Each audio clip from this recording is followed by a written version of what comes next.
KGX, pasensya na, kagising lang natin, no? So, nakita lang natin tong TA natin kahapon. Ito siya. So, ito yung pinost natin kahapon.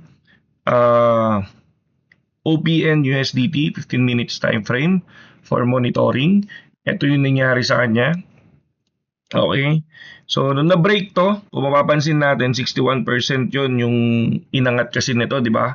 So, ngayon, na-break dito, lumipad ng 87% and lumipad ng 96%. Kung mapapansin ninyo, ayun, lumipad pa ng 0.31. Okay?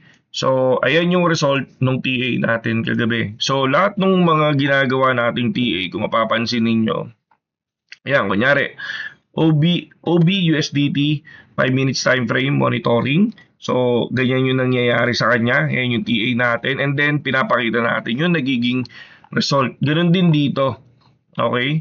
So, live TA to, no? And then, papakita natin yung result. So, mamaya ulit, magti-TA tayo.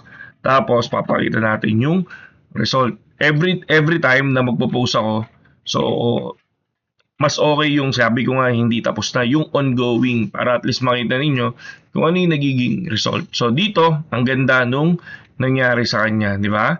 So dito pa lang, kung pumasok ka dito, kahit X5 leverage at lumipad dito yan, so ang inangat niyan ay nasa 30+%. So kung times 5 yun, nasa ano ka na, okay nang bahala magbilang, 150% na yun, no?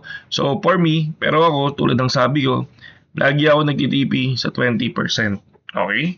So kasi 5 minutes time frame to. So maraming pwedeng mangyari sa 5 minutes time frame kasi pwedeng biglang mag-recovery or biglang mag-rejection, di ba? So ayun, pasensya na sa boses ko. At ayun lang, at saludo sa inyong lahat mga kapatid.